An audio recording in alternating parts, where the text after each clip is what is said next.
完璧などありえない。この世界は不完全だから美しい。もうバカバカバカ。何？俺は海賊王になる。なんて恋しさなの。力を渡した時に言ったことを覚えているかい？くれ。違う、そこじゃない。変態。遅い。Hello and welcome to More Than Hentai, a podcast that is here to show that anime is more than just tentacles and catgirls. There's also countless stories of love, loss, laughs, hope, horror, and happiness that are just dying to be found. And I, Brendan White, the Salt and Pepper Senpai, am here to help you find them. More Than Hentai is proudly powered by our friends over at Audio Technica and Dash Water. Go upgrade your audio and hydration games today over with those fantastic brands. And joining me on this episode is a man who I met through the magic of podcasting approximately 8 years ago now. He might have temporarily retired from the podcasting game, but you can still see him doing his thing over on Twitch a couple of nights a week. From an anime standpoint, he and I are in lockstep with our tastes and our favorites, with bangers such as Violet Evergarden, Full Metal Alchemist, Kaguya-sama Lover's War, and many, many more among his favorites. You can find him on them socials at Thundermace, which is Thundermace. Paul, welcome to the Riverside Shooting, my friend. How might you be doing? Hello. Oh, I'm not doing too badly. Thanks for doing all the work for the socials for me. Hey, it's the very least I can do. You're taking time out of your busy schedule here to riff with me in the Riverside studio. So, mate, all I'm here to do is, validate the truths and the knowledge that you share out there, and I'm hopefully been able to propagate listeners your way to see all the very good things you do. And maybe we could start with that. We sort of get a little bit of the Paul background story, who you are, what you do. Like I sort of alluded to, you did some podcasting for I've had to step away for a little bit, but at the same time, you're still managing to keep up that content creation game with streaming over on Twitch. But yeah, give us the Paul, aka Thundermace, background story. Look, in background-wise, as you've mentioned, I used to be on podcasts called The Controllables, where we sort of just talked about weekly gaming news and just, like, it was just fun friends chatting. I've had to step away because I look after my mum at home, and she hasn't been so well.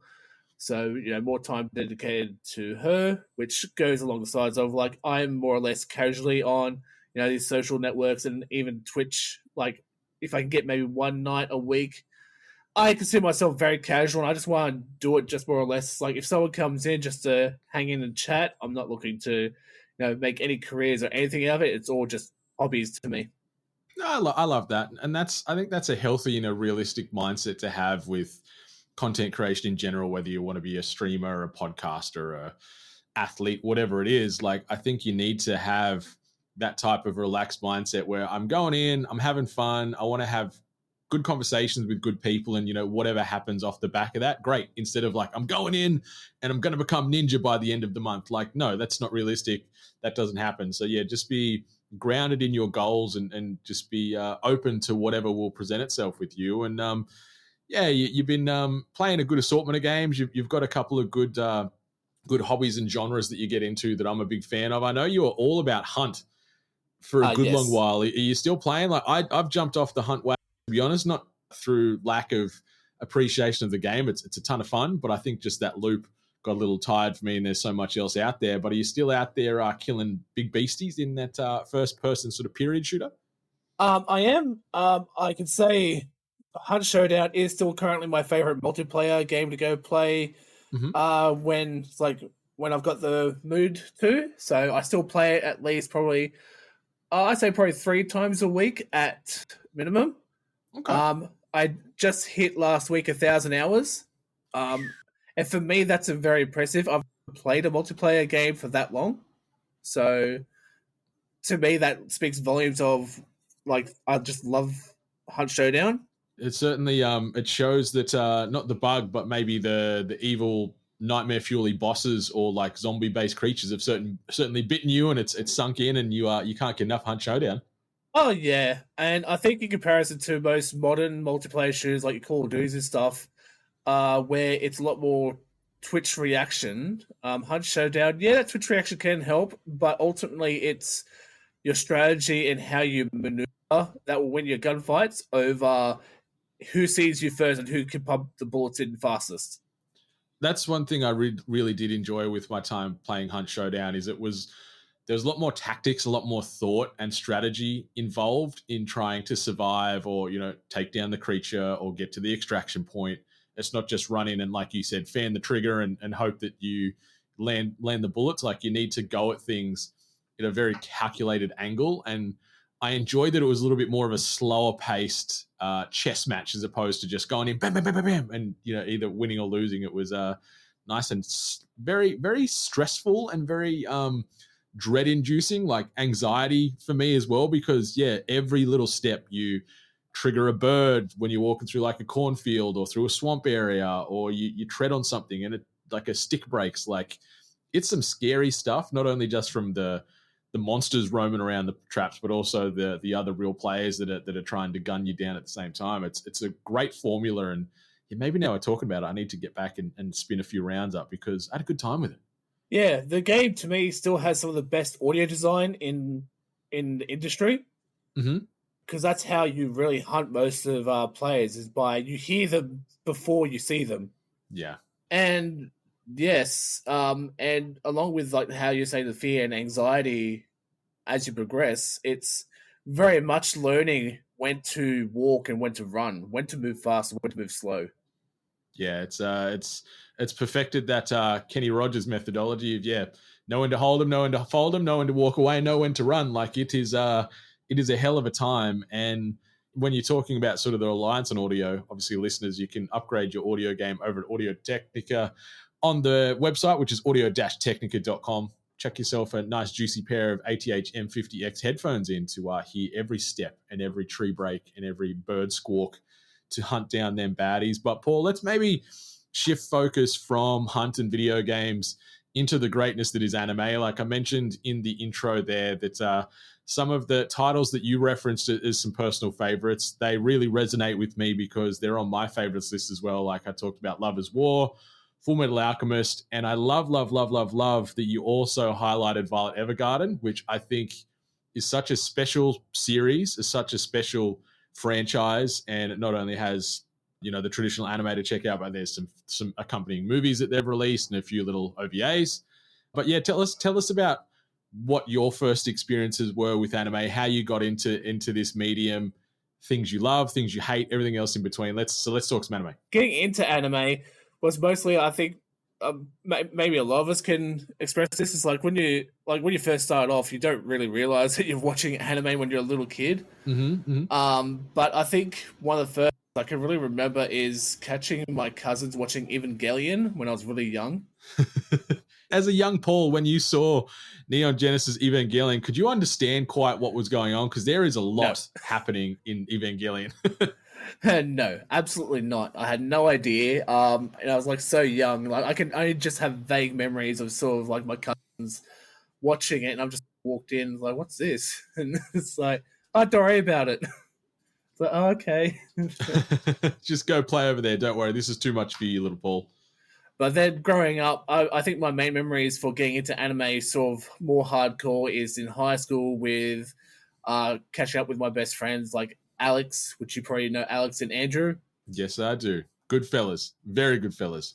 Yeah, like I think they got me into, well, Alex specifically, and then we dragged Andrew into it. Alex and I used to watch anime together. Like we'll go home after school, watch all the shonen and like Dragon Ball Z and Yu Yu Hakusho and Sailor Moon even. And then we would go to the video rental shop and rent like any anime we could really find there as well. I love that. Like, I think you're the first person that has been on the show so far that has explored anime in that route where, you've gone to Video Easy or Civic or whatever the video store is, and even if they're still around today, which is a sad thing to think about, and hunted it down. Like, did your local video store have a good selection of anime that you could pick from, or were you sort of just left with, I guess, the main stalwarts, like you mentioned, Dragon Ball, and maybe you'd see like Akira and Ghost in the Shell, just the big, I guess, notable titles as opposed to some of the more specific, less known titles, I guess you could say, for mainstream media? So from memory, I believe it was Video Easy we went to. So not a Blockbuster or anything. It was more of a smaller less known sort of brand of rental shop. And like, let's just say one of the shows that I do remember picking up from theirs rental was Chobits. Oh, okay. Yep. So definitely not just generic like his shonens and stuff that's safe for kids. They had stuff that was definitely like a lot more range of genres. Yeah, Chobits is certainly not aimed at children, that's for sure. It's Yeah. it's a very unique viewing experience, I guess we could say. And speaking of not aimed for children, we actually found in not the anime section, but in the cartoon kids section, a hentai. Oh, Yeah. just tucked in there beside like Blinky Bill and Oliver Twist or something. And obviously we did check it out, and whoof, that was definitely a hentai. I don't know what they was doing in that video store. God, I wonder if like the Video Easy staff member knew what it was and was having a bit of a chuckle, like, I'm going to get these kids, you wait, and they just plant Legend of the Overfiend or whatever it is hiding in there amongst the Fox and the Hound. For some reason, Legend of Overfiend sounds like that might have been it. Yeah, you'd see, like, I remember as a kid, like my mum used to work at a video store. I was in a very small country town, so we didn't get Video Easy until much later, but we had a place called Video 2000.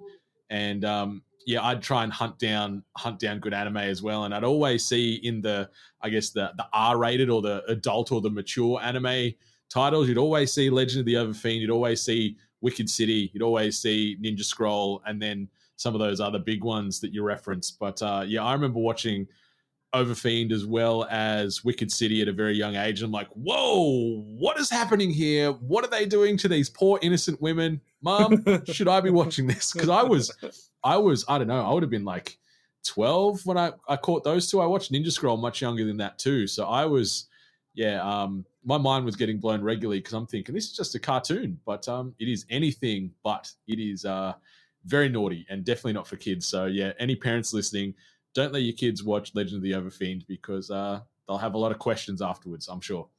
Indeed. Yeah. So Violet Evergarden. Tell me about your feelings towards this because I mentioned earlier, I love this anime. I love this character. I love this story. It's some of my favorite anime of all time. Anything surrounding her and her story. Like, it's such a beautiful story and it's so beautifully animated. What's your takeaways on Violet Evergarden? So I will apologize. It's been a couple of years since I watched it, so my memory is going to be very faded, fuzzy about it. Mm-hmm. But what I remember is, obviously the animation style and the art direction is very beautiful. So that's one thing that definitely caught my eye. And then I'm just a sucker for anyone that has robotic arms, like in like Full Metal Alchemist style. Mm-hmm. Mm-hmm. So that was definitely the first draw in. And then, watching the show, and it caught my interest of, if I remember correctly, it's a like sort of child soldier that grew up on the battlefield, and then she ends up getting her arms sort of blown off, replaced with metallic arms, and then because of, I think the person she loved died, which at this point she doesn't know, she goes into like writing letters because in this universe, because of the war, lots of people never learned how to write. Mm-hmm. Mm-hmm. You were bang on the money. Yeah, so there's an organization designed to write letters, but not word for word. It's supposed to be more of an artistic sort of take to it. So she, throughout the series, needs to sort of learn how to sort of become, I guess, human in a sense, instead of being this cold sort of warrior, sort of logical killer, become more human and learn love and emotions. And jump into that specifically, the one that always sticks to me is episode 10. Mm-hmm. And I wonder if you remember what that one is. Off the top of my head, I can't. So maybe give me the rough beats on 10 because I'm struggling to remember what 10 was. That like was 10 around the time where is it like with the young kid, and is that the young kid with this? It's not a sick father; it's a sick mother. Yes. Yeah. Okay. Yep. Yeah. That's the one. That is the one. It's pretty much the. So the mother. I don't think we know that she's sick to begin with. All we know is she comes in to write letters for her, like lots and lots of letters. Like they're spending a lot of time in the workroom, and the kid is getting more attached to. Is her name Evelyn in the series? I have terrible names. The you mean the daughter in that episode? The main character, sorry. It's like, I'm terrible with names. I'm assuming she's the namesake of the... No, so the lead is Violet Evergarden, yeah. So that's her name. Yeah, sorry. Like I said, I'm terrible with names to begin with as well. Like the anime we're going to talk about, I've got all of their names written down because I can't remember them. But yeah, like the child, like the little kid, is connected more with Violet because he's spending more time with her than the mother.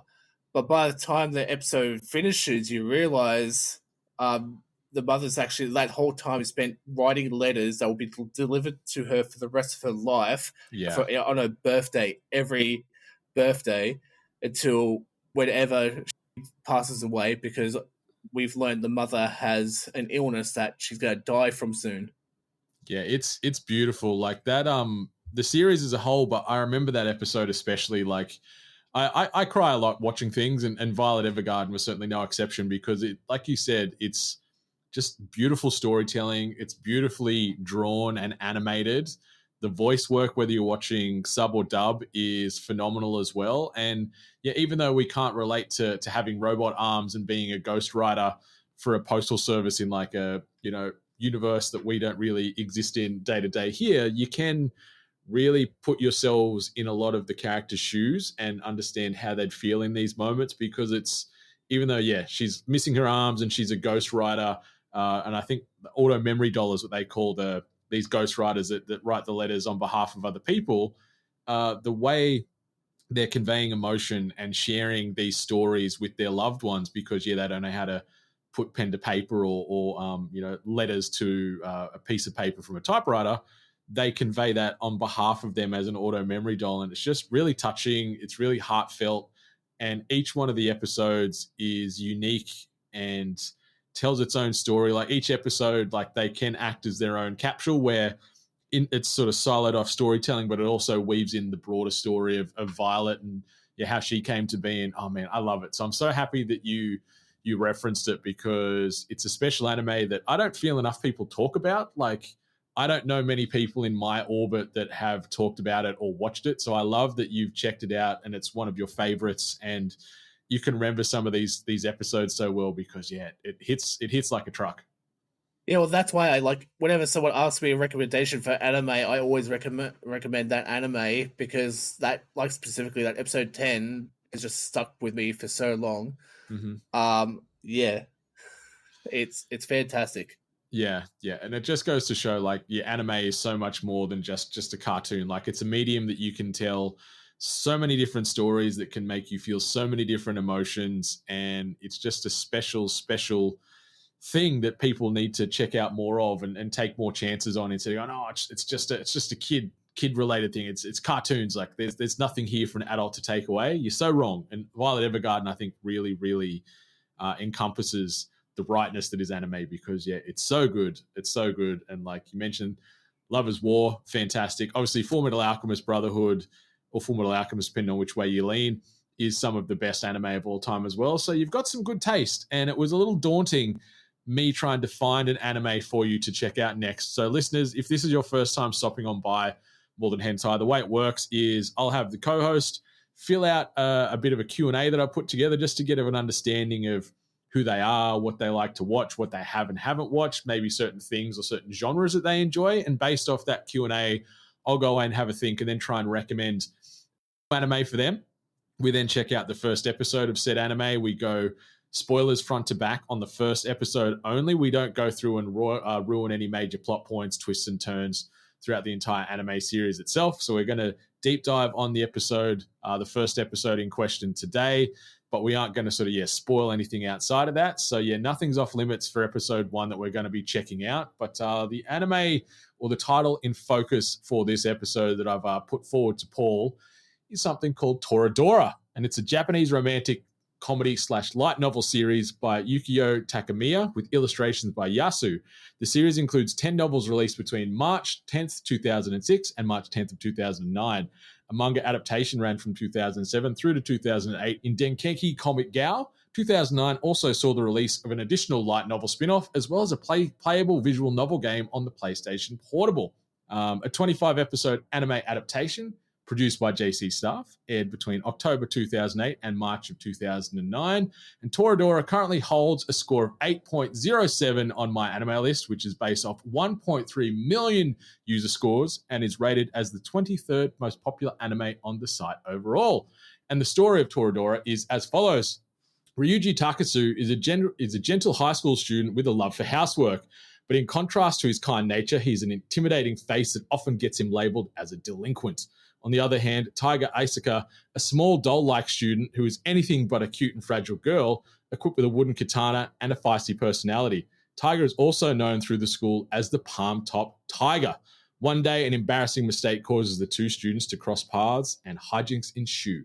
Toradora is a romantic comedy that follows this odd duo as they embark on a quest to help each other with their respective crushes, forming an unlikely alliance in the process. So we are going to be tackling episode 1, which is known as Tiger and Dragon. Paul, where do you want to start off on Toradora? I guess, just quickly, I'd like to say I'm glad this is a nice short series, because it's nice to be able to just finish something. Because a lot of animes have a problem of never finishing. Yeah, if you know what true. I mean. Very true. Like if we talk about One Piece that's creeping towards 1,100 episodes, for example, and your Dragon Ball Z's and things that just go forever and will never die, where this is a nice, closed off, complete story told across 25 episodes. You get a really great beginning, really great middle, and a really great end, in my opinion, but we won't talk about that. But episode 1, Tiger and the Dragon, we get a cold open and we meet Ryuuji and Taiga delivering their own sort of little inner monologues, talking about they're not really referencing it directly, but you can assume they're sort of indirectly talking about love and life and just accepting that, whatever happens in life and whatever plays out for you as a person that's the way it's meant to be. So it's kind of cool that we're getting introduced to these two characters and they're seeing their respective worlds, where we're seeing Ryuuji in his sort of small, humbling flat, which is a little bit messy. And then we see Tiger in this sort of larger apartment. So we can sort of see the immediate contrast between the two characters, but they're alluding to straight away that they're sort of sharing similar values. And then it jumps straight into the open, which is a song called Pre-Parade by Ri Kagamiya. It's a bit of a J-pop banger, so it really sets the tone. We get a pretty subdued cold open and then straight into the open, which is just this real funky toe tapper. So how did you find these opening scenes? Yeah, no, so to begin with, the cold open with the two characters, as you said, all that stuff that you said was true. But along with showing their personalities with Ryuuji is a clean freak. You say his apartment is messy.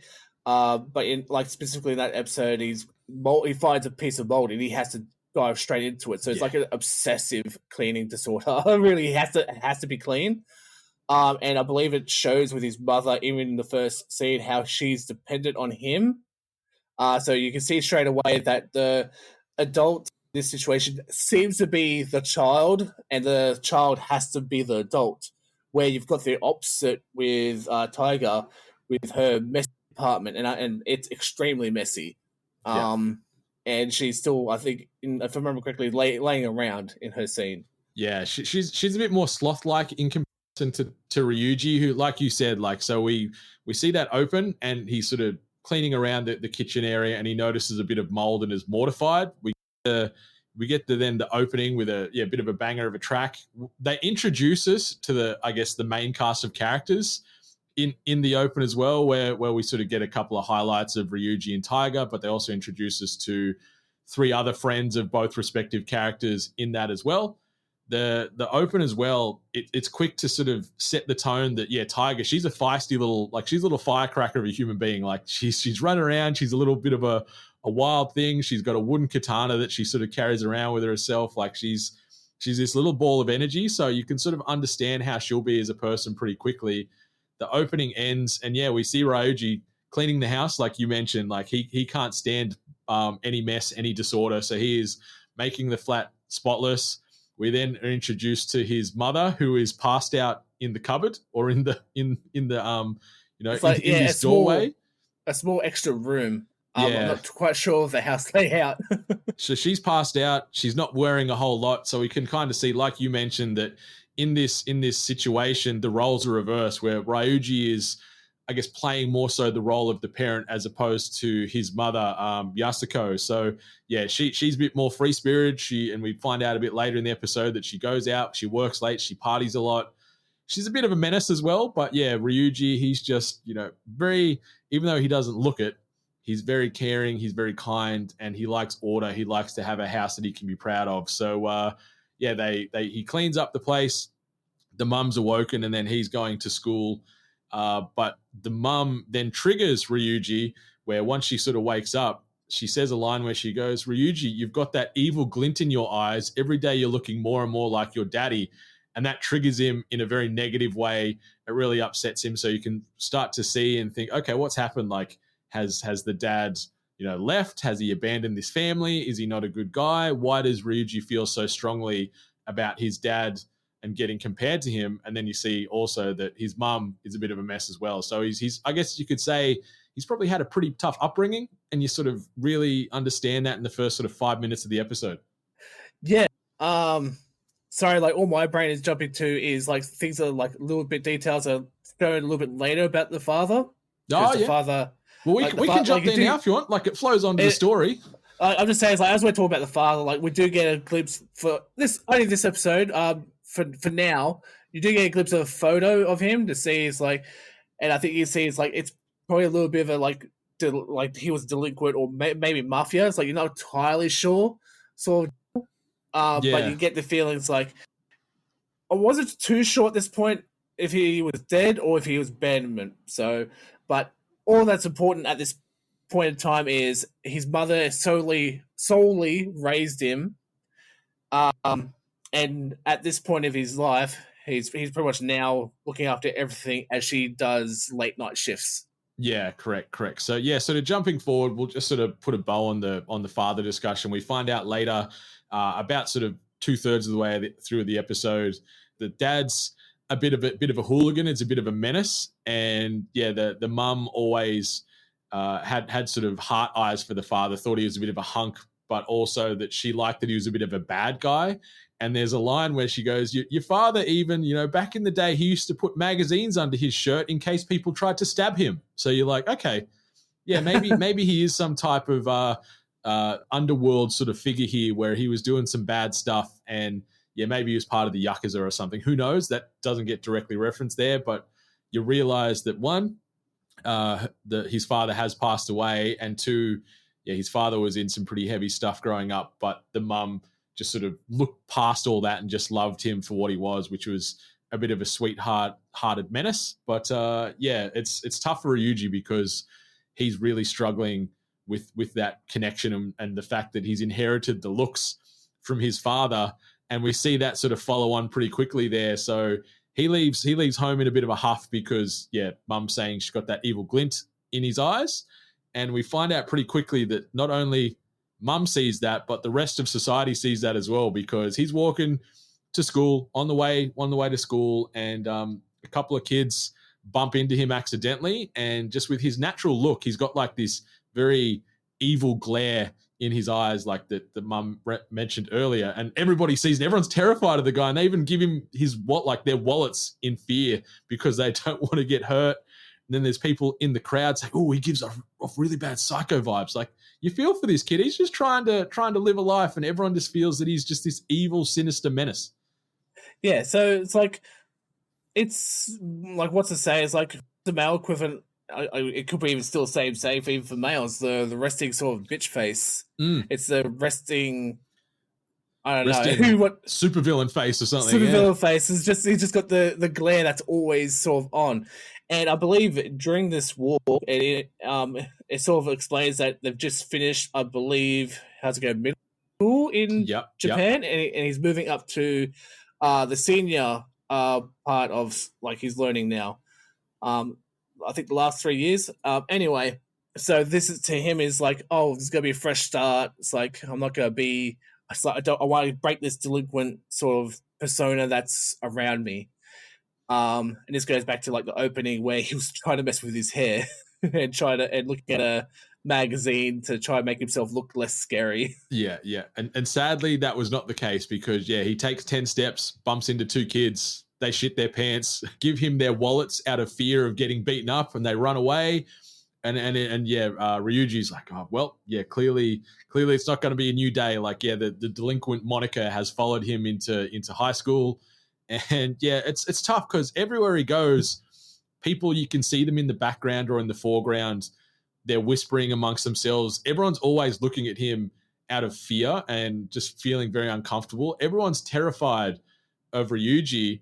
And so that would be a heavy burden to bear. But luckily, as he gets to school, you can still see as he's walking down the hallways, people at school are terrified of him. You find out later the teachers are terrified of him. But then That's a funny scene. Yeah. It's a great scene. We'll talk about that soon too. But then we meet Kitamura, who is Ryuji's friend, who is not terrified of him. He just sees he's a good guy and they're buds and they're getting along well. And it's nice to see. It's like, great, you've got someone in your life that backs you and supports you and is not in fear of their life anytime they're near you. And that's very, very much Kitamura's, like, what you get, his vibe straight away is smart and calm. Like, that's sort of the vibe you get straight from his character just by his design and how his first interactions are. Yeah. And so it's nice to sort of see that tension get broken a little bit where you're like, man, is this guy just going to be talked about and be the isolated loner throughout this episode or throughout this anime? But no, it shows, all right, he's got at least someone in his corner. He's got someone that backs him, that sees the good in Ryuji. But as they're walking the hall together, heading towards class, you can still see everyone else in the hallway. They're whispering, they're staring. You can hear some of the commentary where, he's perceived as a dirtbag and he's a delinquent and he's a villain and all these things, which is really sad. But then we get introduced to another character. Our second sort of protagonist that we've already talked about, Taiga, comes down the hallway and even more talks in hushed whispers of this other delinquent when the two end up bumping into each other. Now, was this after, actually, no, did I skip ahead? You did. So we meet Minori. We meet Minori. We meet Minori first. I apologize. That's all right. Yeah, no. We meet Minori first. My apologies. A high energy, optimistic girl that our main character Ryuji, as we can see, has a bit of a crush on. Mm-hmm. Yeah, it's very sweet because you see from the outside, everyone just perceives Ryuji as this hardened guy that's just going to kick everybody's ass if you look at them the wrong way. But then you see the second Minori comes up, who is primarily she's Kitamura's friend first and foremost. But then we see, that Ryuji's got a bit of a crush because he remembers her first and her last name, and she's like, "Oh, you know my full name? Like that's so sweet." Like she's, like you said, impressed. Perfectly. Like she's very optimistic. She's very kind. She's very sweet. And you see quickly afterwards, once she is impressed that he remembers the full name, she runs off in a puff of smoke, and you can see she's very high energy. Like you said, like she seems like she's going to be a fun character throughout this adventure.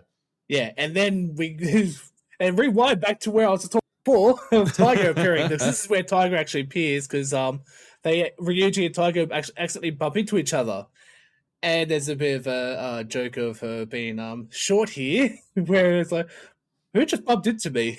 Yeah, as he looks around, it's like, oh, and this is where we see more. We start to see that personality of Taiga is very blunt and straightforward, where she knocks him out. Yeah, it's such a great first direct meeting with these two where, Ryuji's just, I guess, off in his own little world after seeing Minori and thinking about his little high school crush there. Turns around, starts walking down the hallway, bumps into Taiga, who is, this tiny little thing. Straight away, you can hear the kids in the hallway and the other students straight away. They're like, oh my God, the two heavy hitters of the high school, they're coming together on day one. Like, what's going to happen? Like, oh my God, it's rah-rah-rah. It's big drama. It's big fights. And we hear the reference to Taiga being known as the palm top tiger. And that is because, she's a small, little, tiny human, but is violent and wild and will hurt you like a tiger. So I love that nickname. I think it perfectly embodies Taiga as a person, and Ryuji quickly puts two and two together as far as what that nickname means. And he says, sort of in his inner thoughts in these moments where he's like, she's like a doll, but she's intense, and it looks like she'll chew you up. And like you said, straight away, after they have this little brief exchange, she just goes the big old uppercut straight to the jaw and knocks out Ryuji in one hit. It's so good. It's such a good scene. Yeah, early on, like that's very much her personality. It's very action first. Mm-hmm. Yeah, and I respect that. Yeah, she never takes a backward step, but I want to say like this next part was a little jarring for me, how it sort of like it flashes forward then to they're in class, but there's been no reference, like, you know, you assume like Ryuji, it looked like he got knocked out cold. So you think he would have went to the nurse's office or something, or there'd be some type of big grand drama and spectacle that followed on from that. But it was just like, boom, knocked out. No, now we're in class learning about maths. Like it was a bit of a weird cut. Like from that, the most you really get is them, like the kids are whispering in the back and they sort of mention, and it's like, saying stuff like, oh, maybe Ryuji isn't a delinquent as much as we thought, because even Kitamura says, well, at least it's not all bad. Look over there, and they reference where it's like, yeah, so the outlook, her punching him out pretty much made it so it's like, oh, he's maybe not as bad as we thought. Yeah, that was a good moment, and yeah, I love that you caught that too, because yeah, Kitamura highlights it pretty quickly. He was like, hey, look, like, you know, things are changing at school. Like people aren't thinking that you're just this human hurt machine. Like you're a real person that maybe people can get to know and be friends with. And contrasting that, we also see like Taiga fully out of her violent uppercut mindset as well, where she's sitting at her desk, and we find out that her and Minori are friends. And poor little Taiga, she's suffering from sinus issues. She's got some allergies. We find out that she's dealing with a lot of dust in the house or the place she's living in, and it's made her sinuses all messed up. And then for such a tiny, meek little creature, she drops the most loud, aggressive, snot-laden sneeze in an anime that I think I've seen. I'm like, whoa, that's big time. But it also just embodies, you know, the energy and the power that this little body has in it. Yeah. And then also from this small little moment, we catch the glimpse of her getting a glimpse of someone that she might be, having some liking towards. Mm-hmm. I do like that it was really subtle. It was really quick scene in the way they framed it. Yeah, like I didn't pick up on it the very first time I watched Toradora, to be honest, but sort of doing a few rewatches for this podcast, and also I just did a seasonal rewatch of it earlier this year. I picked up on that little tell, and it's like, oh, interesting. Does young Taiga here have a bit of a crush on Kitamura? What is going on? But it really sort of left us hanging in that moment, because then we flash forward to Ryuji meeting with the school counselor, who's telling him very scaredly, I must say, that you need to put in your future plans. You need to sort of fill out this documentation about what your career looks like what do you want to do in the future. And he's standing there like he's just so relaxed, like he's a big unit, naturally imposing, but like he's so aloof to that with this teacher. But she's terrified. She feels like he's going to attack her as well, which was hilarious. No, it was funny seeing her squirm in her seat as he just sort of casually standing there, and it's like, oh, sorry, I haven't decided what I want to do with my life. And then he's like, but I'll do it. And she's like, no, it's okay. Don't worry. I'm sorry to be stressing you out and whatever. Like it was really funny to see even the teachers are a little bit fearful. Like even the adults are worried that Ryuji is going to cause some ruckus. So after this exchange with the school counselor, which has ran later than he hoped it has, and he's rushing back to class to grab his things, because you can see again that sort of parental vibe that he has, where he's like, oh man, I don't think I'm going to get to the shops in time to get the discounted groceries for tonight for dinner. So you can already see that he's taking on the sort of head of the household again there. Rushes back to class, opens the door of the classroom, and it looks like a hurricane has gone through. Desks and chairs everywhere. And then there's this weird, funny, hilarious moment where he's not quite sure what's happened, and there's one singular locker standing up against the wall, and the locker falls down, and Taiga rolls out of the locker, almost like a really stiff, wooden, rigid hand grenade. And you're just like, what has happened here? How has the room gotten to this state? Why is she in the locker? Please explain. It's really funny that you call her a hand grenade, because that really is what she is at that moment. Yeah. It's funny, on my second viewing when I was watching it today, just as a refresh because I didn't quite understand what happened in that scene to begin with. Like, because it's just you go in there and all the things just went flying. And on my rewatch, I realized everything goes flying because in that instant, she's ran from wherever she was into that locker and hit so hard that it's come back down and landed on the floor and made her roll out. Totally agree with you on the observation. Yeah, she panicked because she's clearly in hysterics in this room to find something. Here's someone coming to the classroom from down the hallway, freaks out, and just the momentum of this tiny little hand grenade of a human being has just sent the room into disarray and then, knocked the locker over. It's a really great moment, and it cracked me up. And then they realize in this situation again, because, the first interaction they had earlier in the day is where she knocked him out. He's trying to grab his school bag. They realize they've got the same bag. So there's some confusion there. I wasn't quite sure what was happening as far as why she's so resistant to allow Ryuji to grab his school bag. They start this tug of war, and it's a back and forth David and Goliath type of situation going on here. She eventually sort of releases the bag.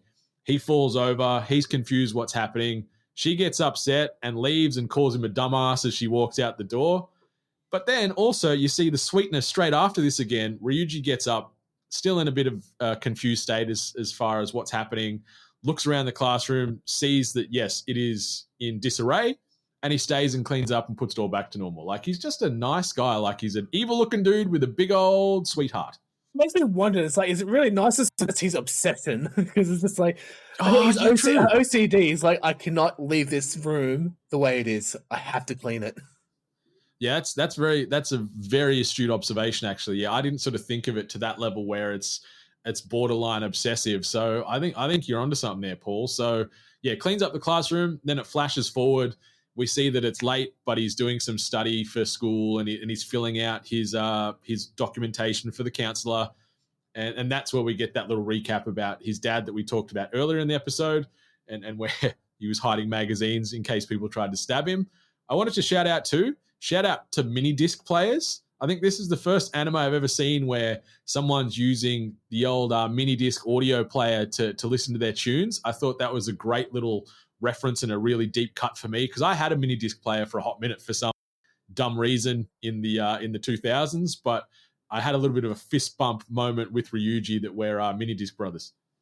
Like, that didn't even register to me. It's like, mini disc player, is that like the same disc technology that the PSP saw used? Yeah. Yeah, okay. So it's like it's a disc that's inside a sort of casing.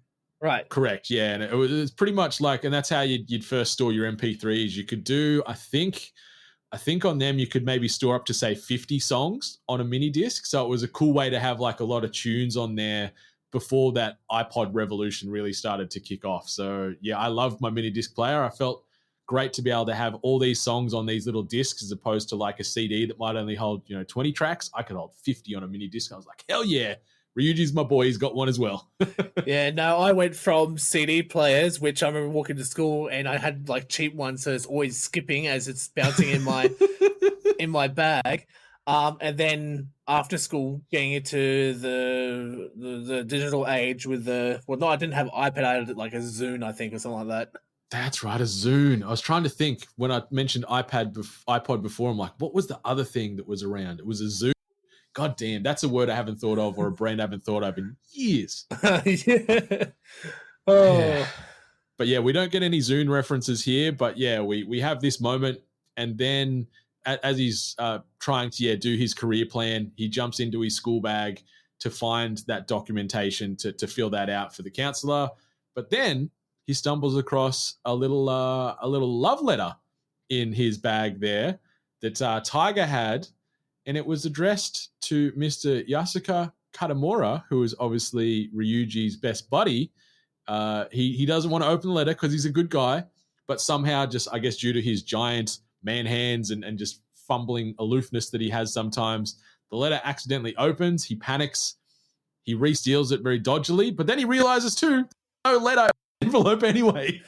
Now, I just rewatched this, and I don't think it's he opens it. He actually brings it up to the light, and he gets to see through. He sees through the letter because of the light. Yeah, okay. So he never actually opens it.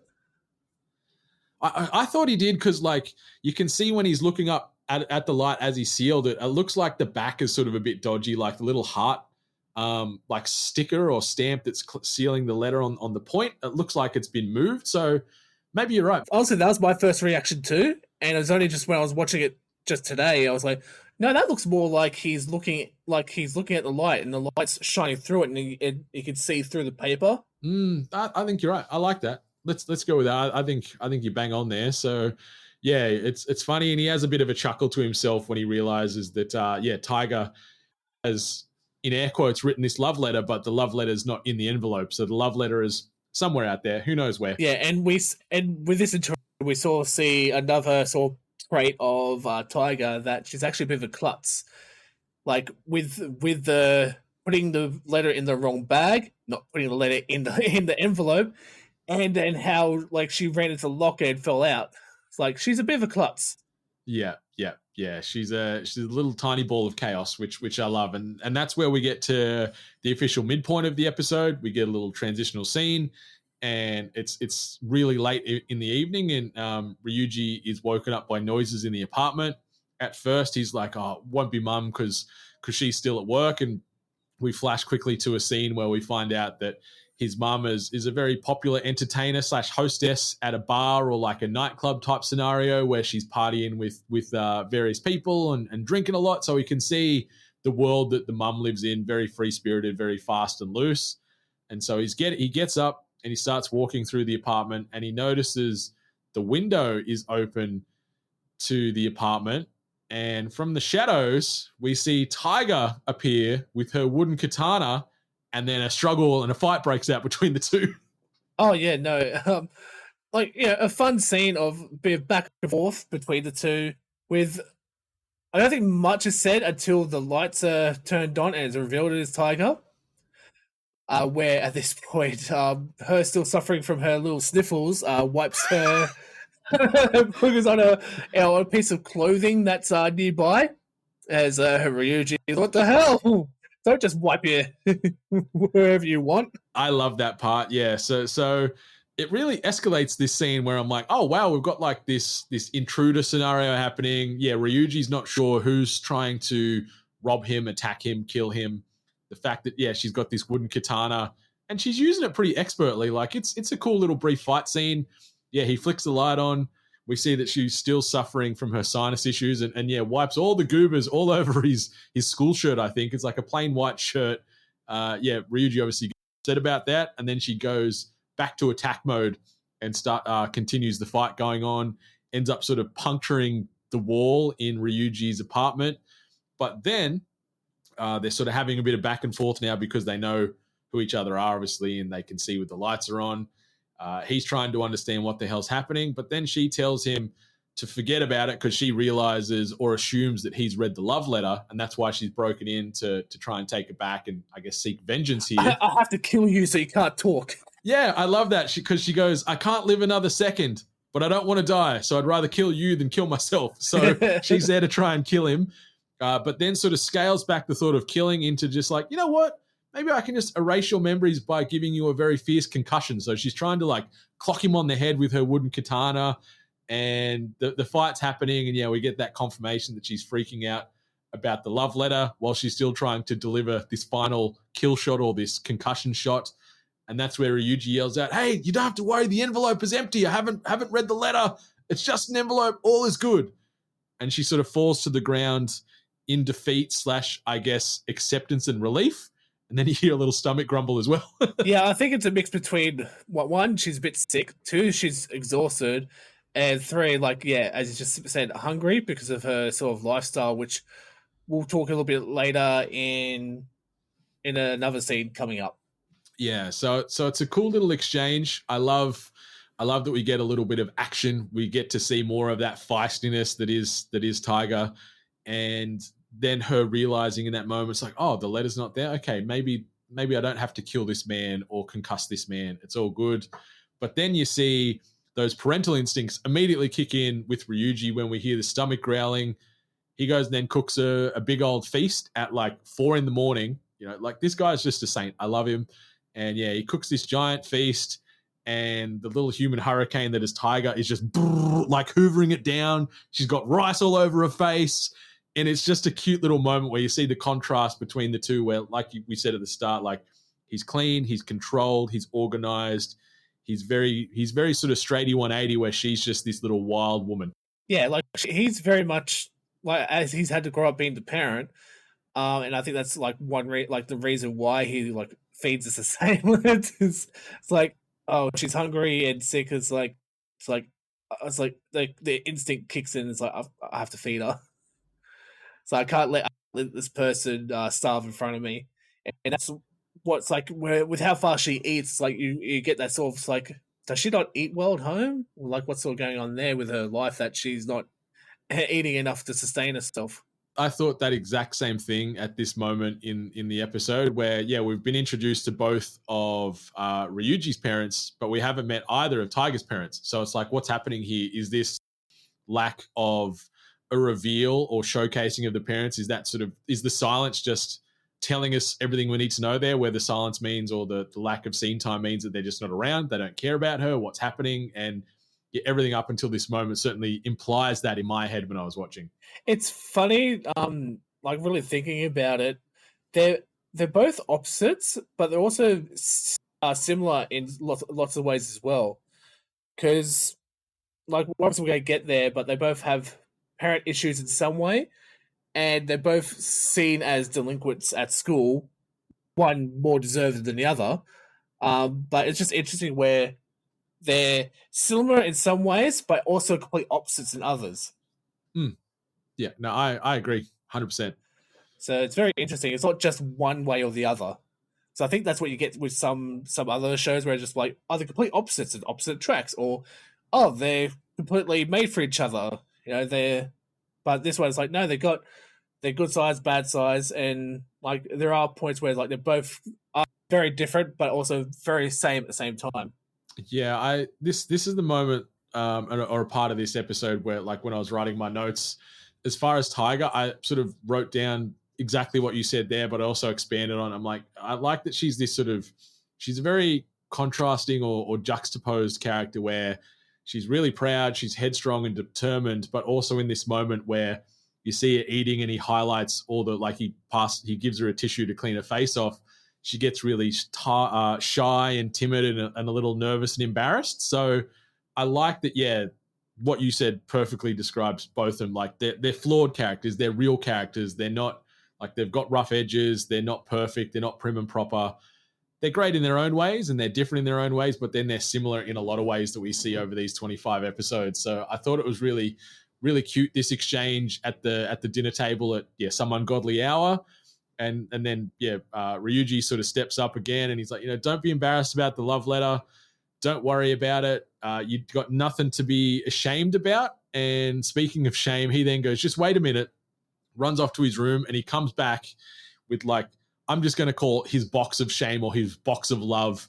And he rips the lid off it and he goes into detail to Taiga about all these love letters and all these notes he writes about his crush, the playlist that he's prepared for his crush with, like, his favorite musical songs that will imply his feelings to this girl, general love notes, fantasies, plans for the future. Like, he hasn't planned out his career with the council at all, but he certainly planned out his life with his crush.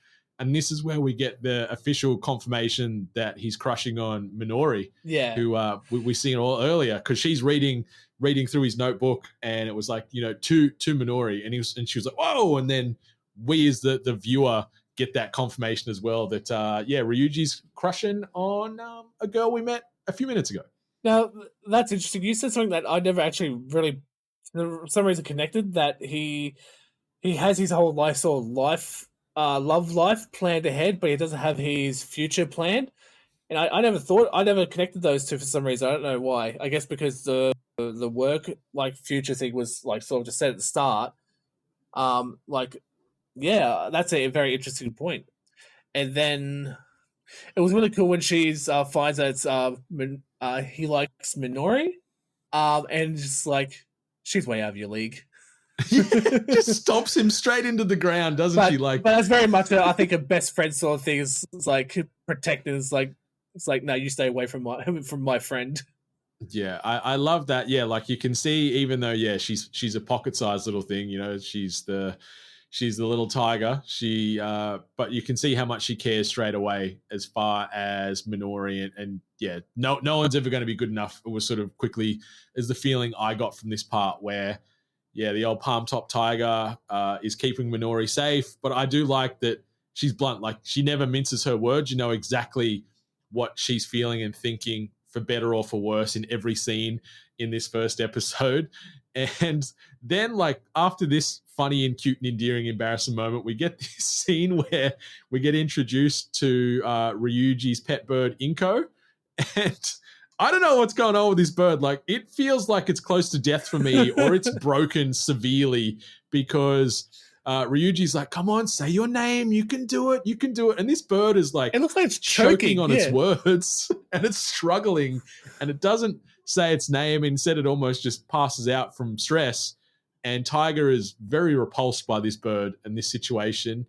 And then she just punches him again for whatever reason. It's just like, okay, fair enough. That's just how you show your emotions. I never was sure what's up with the bird. It's like, I don't know. I don't know if it lands for me, but it's there. Yeah, it felt a little forced, like, and we do get a little bit more bird play in future episodes. Like, it's not just a throwaway scene here. Inko plays a part, and it's a very valued member of Ryuji's family. But yeah, so Tiger, whack, gets Ryuji again. And then he's saying, you've got to go. My mum's going to be home soon, because he realizes it's like 5 a.m. or so in the morning. They've got to go to school in a few hours. But yeah, you got to leave. Mum's coming. But Tiger's like, no, I can't leave because I don't trust you. You know too much, as far as you know that I'm crushing on Kitamura. You know about the letter. You know about da-da-da-da-da. And then in this same sort of back and forth, she asked for advice. She's like, hey, can you give me some advice on love letters and on romance? Because clearly you've got an idea with his box of shame that he wheeled out before. And then we get this moment where she's like, you know what? Because he's like, yeah, I'll give you advice. You just got to go. We'll talk about it tomorrow. It's all fine. Don't worry. And then as she's leaving, she goes, obey me like a dog. I'll give an order and you must follow it. And yeah, Ryuji's like, yep, whatever you say, that's all fine. I'll be your dog. I'll obey you. Whatever you say, you just got to go. And I'm like, sort of see the shift in power and the dynamic potentially start to build off that line where, yeah, she's the dog on to obey her every command and her every want and need. Yeah, like if I remember correctly, I think it more was like she asked for advice for the love letter because, as you said, he obviously writes a lot of poems and stuff, and she got this like, I want advice on that. And then in his rush to get around, it's like, oh, all right, I'll give you any advice you want. And I think that's when she goes, oh, in that case, it's like a baby, like a dog, and it's like, and then that's right. Yeah, that's right. Yeah, he's like, I'll do anything, and she's like, oh, anything, and yeah, then it's more or less he put the idea in her head because he was trying to rush her out. And it's like, oh, really? Yeah, and then in this moment when he's trying to rush her out because the panic's setting in that mum's coming home and he doesn't want to deal with that sort of stress and potential situation. She doesn't leave through the window. She's walking through the front door, and that's where we find out she's like, because Ryuji, again, nice gentleman, nice, respectable young man, I'll walk you home. It's fine. I'll walk home. She's like, no, it's fine. I live close by. And so it's like, okay, no worries. And then as she's leaving, Taiga gives Ryuji the love letter envelope and says, use this to patch the hole from my blade attack earlier. Just plug the hole. It's fine. But if you do want to replace the panel, I'll pay for it. So it's nice that she remembered the damage she caused. She's thinking about the actions and the consequences of said actions. And then as she's leaving, she calls him by his first name, which he was like, oh, that's also a choice. That's interesting. And that's the end of that scene. Yeah. Not much else to really add to that. Like moving on to the next day now, the morning, I think it goes straight into her calling. Yeah, so he's already up. He's got the apron on and he's cooking breakfast and he's getting ready for his day. And he's cooking, and she calls, and I think he ignores her at first, and then calls again, and he picks up that time, and she gets a bit not happy with getting hung up on. Yeah, so she calls. It's interesting because we didn't see them exchange numbers and whatever else. So I'm not sure how they've got each other's details, but that's fine. We don't need to get too caught up in that. Yeah, she calls the first time, and you can't really hear the words on the call, but you can hear it's like loud, intense noise, and he immediately just hangs up on it and then calls again. And she's like, how dare you hang up on me? And she tells him to walk out to the balcony of the apartment, and he walks out of the balcony. And I cracked up with this scene because he walks straight outside of the balcony, and there's Taiga looking at him from the window directly opposite the balcony, like 2 meters away from each other. So like, oh shit. So that's how she got in the window, because they're literally neighbors that live 2 meters to 3 meters away from each other at any given moment. Yeah, so I don't think we've actually mentioned this, but Ryuji lives in a sort of typical normal sort of Japanese house, but Taiga lives in a multi-story apartment building that's been built right next to his house. Yeah, and it does gets referenced very briefly at the start, where when we mentioned that Yasuko, Ryuji's mother, when she wakes up and she's like, it's still so dark, can you open the blinds? And he sort of says no, because the building next door, the giant big apartment complex, blocks all the sun out. And so it goes full circle here, and you're like, oh, so Taiga's living in this complex that's taking all the sunshine away from Ryuji and his mum. So maybe it's supposed to be a metaphor of some sort. I'm not sure. That's what I thought too. I thought, I wrote that down. I'm like, is this foreshadowing for later? Who knows? But so they have this exchange over the balcony. You can hear a little stomach grumble again. So Ryuji's like, hey, I'm going to make some breakfast. And because she's like, come on. So he makes some breakfast.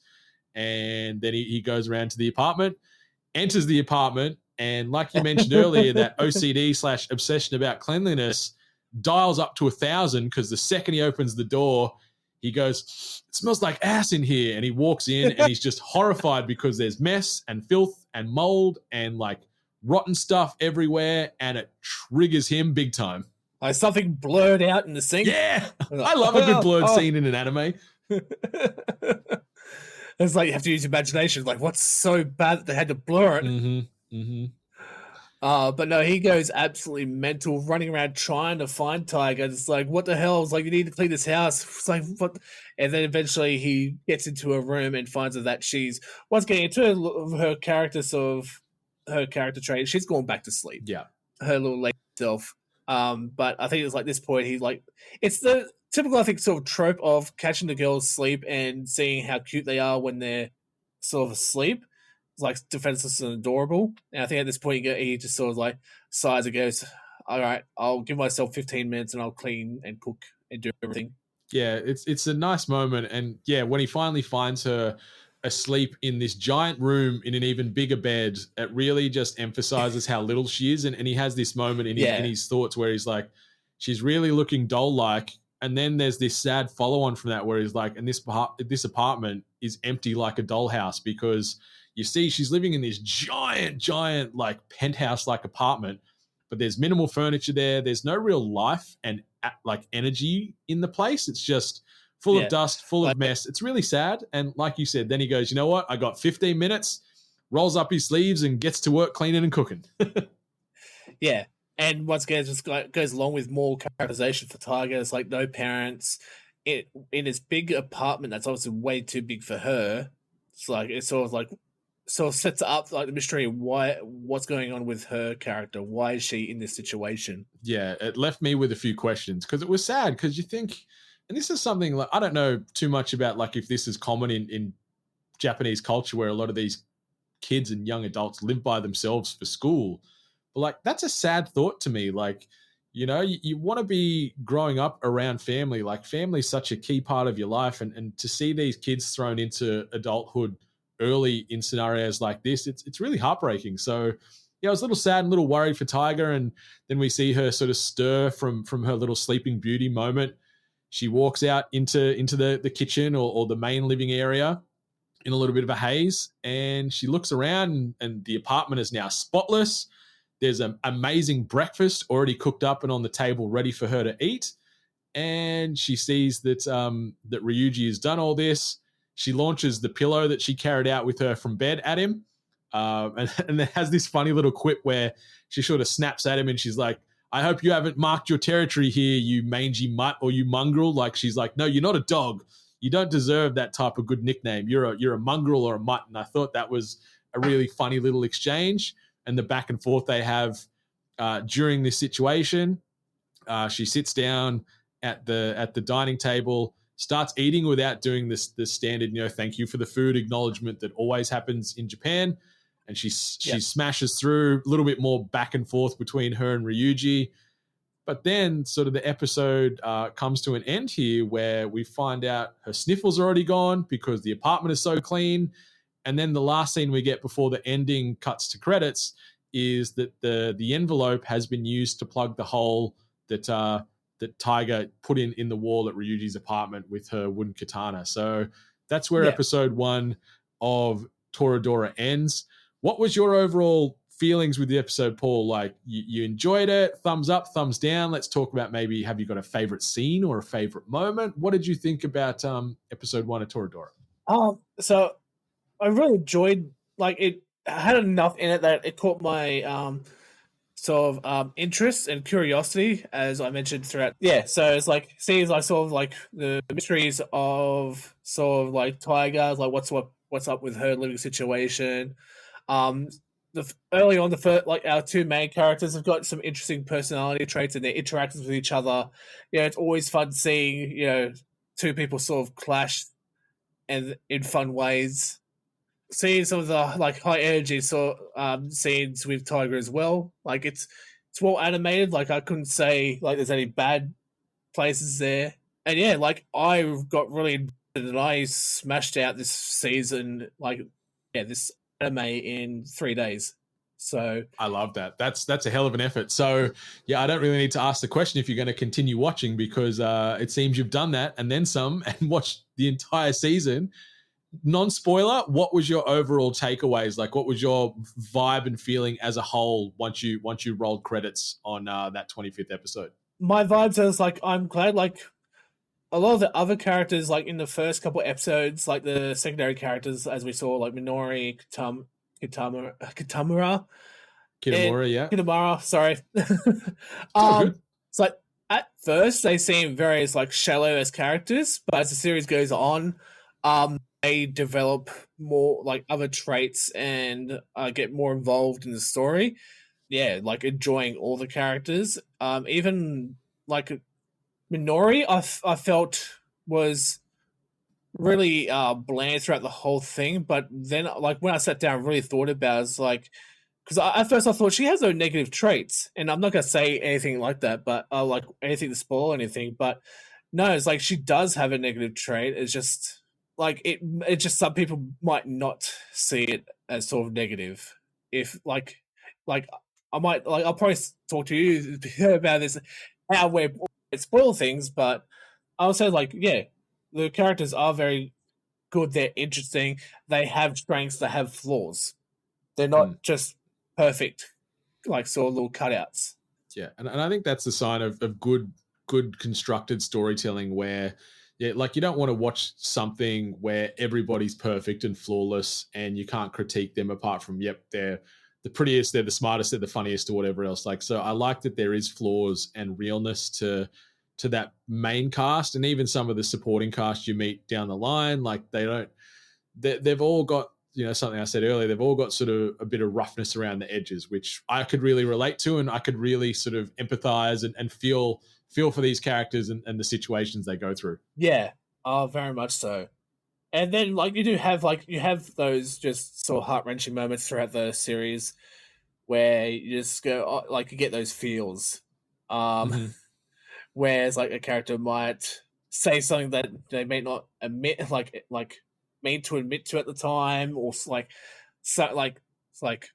it's very much because it is very much that story of the two characters realizing their feelings over a long time, which is really funny with the first couple of episodes, and even actually throughout the whole series, I guess, is sort of the play on characters of like sort of everyone else knows but them. Yeah, I do like that. Yeah, like everyone in their greater orbit is sort of aware as what's happening, but the two leads are so oblivious to what's sort of playing out right in front of them. So it's such good storytelling. I'm such a sucker for romance, and when they can weave in comedy with that, and also sort of that young romance. Like a lot of people know how awkward and difficult schooling can be, and when you're throwing feelings and emotions into that mix as well, it makes for a interesting experience. So yeah, it's relatable in a way. It's heartfelt. It's funny. There's some drama. There is some tear jerk moments, which got me good every single time I've watched this series through. Did you have a favorite scene or a moment that stood out in the first episode that was one of your favorites, you'd say? I guess like the favorite moment is just sort of the bedroom invasion where she comes in, attacks him, and then the like sort of cute little moment as it's like he gives like shows her little shows him he shows her his secrets, and then like cute sort of little moments where she's like fumbling, where it's like, well, it's like, can you help me with the love letter and stuff as well. So it's like, again, nice little action scene, but then you get like the cute moments where like she fumbles around a little bit and she's embarrassed. Yeah, it's very sweet. And yeah, shout out to anyone that might have a, like, maybe calling it a box of shame is too harsh, but you know, like a box of love, a box of romance, a box of crushes. I feel like most people, obviously I can't say for everyone, but I feel like most people have, like, especially when you're young, you've probably sat there and thought about your love future in some way. Maybe not written in and put into a box, but you've thought about it. Like, you went, it's like, if I could just get my crush to, you know, go on a date with me, we'll do this, and then it's like, this is what our future might be like if she just said yes or something like that. I don't know. Exactly. Yeah, you just get caught up in the grandeur of love and the perfect heart-filled future that you might have with your crush or your potential romantic obsession. So yeah, that's probably my favorite scene in this episode as well.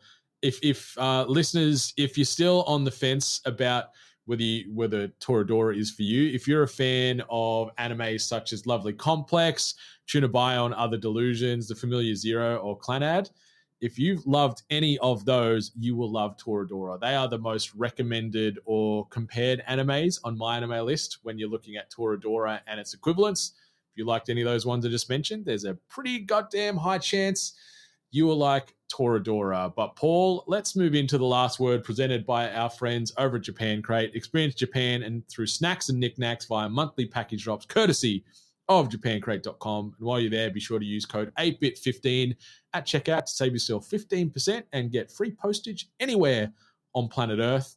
So Paul, what is your last word or words on Toradora? A must watch. Yeah, I think we've sung its praises enough. Really glad out of the 4 selections you gave me, like, this was definitely, like, I'm really glad that I chose this one. As I said, it's a perfect bite-sized anime which has an ending, because as I was mentioning before, it's not even like the long ending ones, but some animes that just get cut too short before they can even finish. So yeah, I'm just glad this anime, it has a start, it has an ending. You'll be satisfied with where it goes. Yeah, characters are well written in my opinion. Like, you know, animation and art style are good. You know, it's not on the quality of, say, you know, Violet Evergarden, but it's like, I think, like, different time and year and just budget. But no, like, it is really good.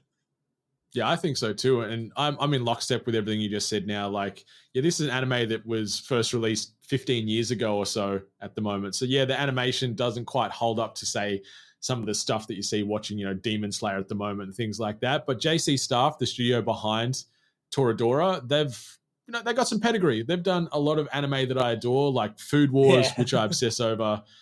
Is It Wrong to Try and Pick Up Girls in a Dungeon, which I obsess over. They've done second season of One Punch Man.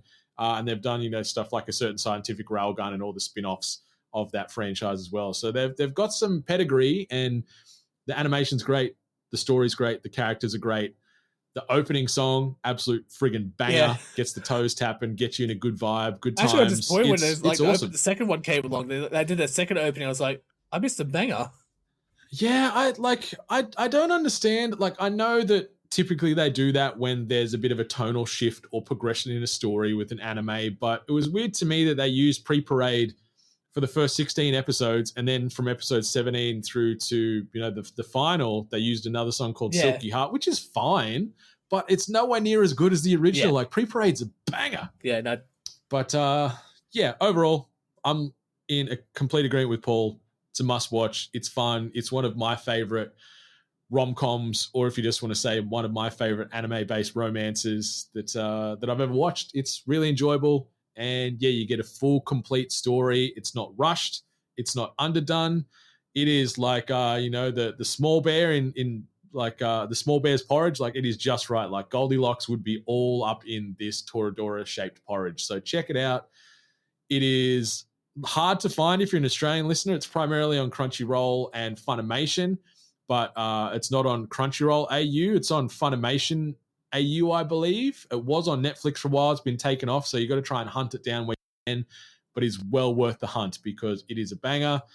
But Paul, that brings us to the end of another episode of More Than Hentai. Thank you so much for stopping on by and sharing your thoughts on Toradora. One last time, where can listeners find you? What have you got coming up? Anything else you want to shout out before we close this studio down? Mostly you can find me on Twitter at ThunderMaceAUS, THUNDERMACEAUS. You occasionally find me on Twitch, but I'm very unreliable, so it's just like, so maybe, yeah, if you subscribe and you see the notification, you're like, yeah, I might have a chat with him. It's like, yeah, come in. And YouTube, occasionally, I just post some like gameplay footage, which is mostly right now it's Hunt Showdown. I eventually put up there just more or less to go, look at some fun kills I got. So, like I said, very casual, just sort of like, I mostly do this stuff to go, hey, look, friends, look at what I did today. I love that. Yeah, listeners, certainly go look at what Paul did today. Check out Thunder Mace. Just chuck that in any good old search engine. You'll be able to find him on Twitter. You'll be able to find him on Twitch. You'll be able to find him on YouTube and see all that good stuff. You can find me at Brendan 8-Bit. You can find 8-Bit as a whole at We Are 8-Bit.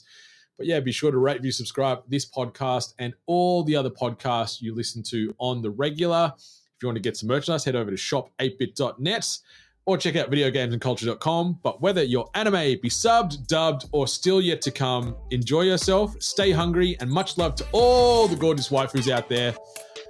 Goodbye.